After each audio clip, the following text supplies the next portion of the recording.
memperbaiki defisit neraca perdagangan kita.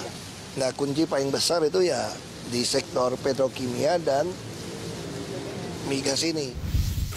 Ahok menggila, Pertamina kalahkan Alibaba dan Facebook, ditulis oleh Manuel Mawengkang dari siwa.com. Pembangunan kilang minyak, lupa tadi, pembangunan kilang minyak itu harus, masa udah 34 tahun kita nggak bisa membangun kilang minyak, kebangetan. Ahok ini adalah sosok yang luar biasa, dia tidak bisa diam dan kalau ditempatkan dimanapun dalam birokrasi, borok-borok bau terasi pun dihantam habis sama dia sampai ke akar-akarnya. Gilanya di tahun ini Pertamina ada di atas Alibaba dan Facebook.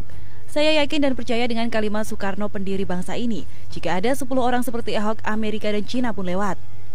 Sistem bobrok dibongkar dan dikorek sampai dalam, sehingga sisa daging bersih. Semua yang ada di dalam perusahaan yang berpotensi jadi duri dalam daging dicabutnya meski rasanya sangat sakit. Sebagai komisaris utama Pertamina, dia sudah melakukan banyak gebrakan. Memang secara langsung dia tidak jadi pembuat perencanaan dan strategi pasar. Secara dia komisaris, apa yang ia kerjakan adalah melakukan fungsi kepengurusan, kepemimpinan, dan mengatur menjaga kebijakan. Ini adalah yang dikerjakan Ahok. Saat ia masuk sebagai komisaris utama Pertamina, penolakan pun langsung dirasakan oleh kepala karyawan, yang katanya jadi anggota alumni nomor togel. Kebencian tidak bisa dibendung, dan penolakan pun terjadi. Ia pun akhirnya mengkondisikan seluruh karyawan yang bisa ia pegang untuk ramai-ramai dan kerjasama menolak keberadaan Ahok di dalam struktur kepemimpinan Pertamina.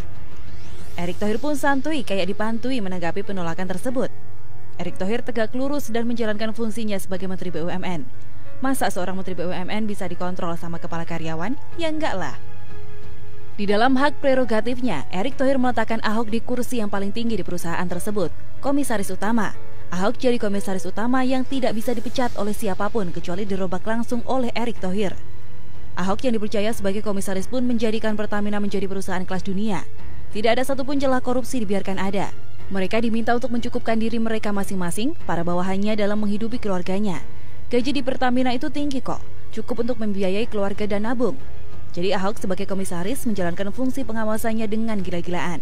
Saya nggak tahu sudah ada berapa orang yang dibuang dari perusahaan tersebut. Yang pasti Direktur Utama Pertamina pun bisa menjalankan tugas dan tanggung jawabnya dengan baik. Kerjasama antara Ahok dengan Direktur Utama Pertamina pun berjalan dengan lancar dan baik.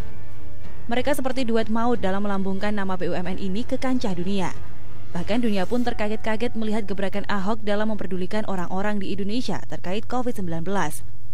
Dengan membangun sistem cashback untuk para ojol yang terdampak COVID-19 jika mengisi BBM bersubsidi. Bahkan ketika minyak di dunia ini tidak favorit, Ahok bisa tetap membuat Pertamina ini mentereng di dunia internasional. Ada satu lagi kebijakan gila yang rencananya akan dilaksanakan di tahun-tahun ke depan, membangun beberapa kilang minyak di dalam negeri. Tujuannya apa? Tujuannya adalah agar mafia migas tidak bisa mempermainkan harga saat terjadi proses ekspor minyak mentah dari dalam ke luar negeri untuk diolah, maupun impor minyak jadi dari luar ke dalam untuk didistribusikan. Kilang minyak besar-besaran akan dibangun untuk proses penaikan tingkat dari crude oil menjadi end product seperti bensin yang kita nikmati dan bisa dikonsumsi oleh kendaraan berbahan bakar bensin, diesel, dan bahkan kalau mungkin aftur untuk pesawat. Dari sini kita melihat bahwa gebrakan Ahok ini secara hukum sebab akibat menjadikan para mafia migas itu tercekik sampai mati dengan cara yang elegan. Karena apa? Mafia migas ini adalah duri dalam daging.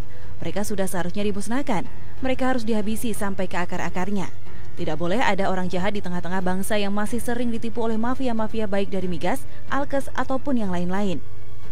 Ahok sebagai juru kunci dalam pembantaian mafia di Pertamina rasanya sudah sangat baik. Ahok ini tipe pemimpin yang sulit tunduk di bawah orang lain, kecuali beberapa orang. Ahok terbukti sangat loyal kepada atasannya saat menjadi wakil gubernur DKI Jakarta.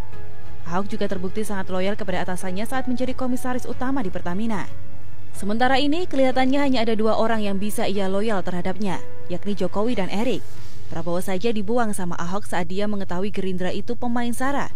Sudah seharusnya Ahok yang gila ini dibiarkan di kursi komisaris utama Pertamina. Rizik pun dibuat kejang-kejang. Baru-baru ini pun Pertamina menyabet Platinum Awards di ajang kompetisi Public Relations Indonesia Awards 2020 karena Pertamina menghimpun penghargaan terbanyak pada kategori BUMN dan anak usaha BUMN. Yakni berhasil meraih 25 penghargaan dari 10 subkategori, yaitu Earned Media, Kanal Digital, Manajemen Krisis, Laporan Tahunan, Brand Guideline, Program PR, Program CSR, Departemen PR, dan Pertamina menjadi perusahaan terpopuler di media. Hebatnya lagi, Pertamina menjadi satu-satunya perusahaan Indonesia yang masuk daftar Top 500 Fortune Global 2019. Bahkan mampu mengalahkan raksasa e-commerce asal Cina, Alibaba Group milik Jack Ma, dan raksasa AS Facebook milik Mark Zuckerberg.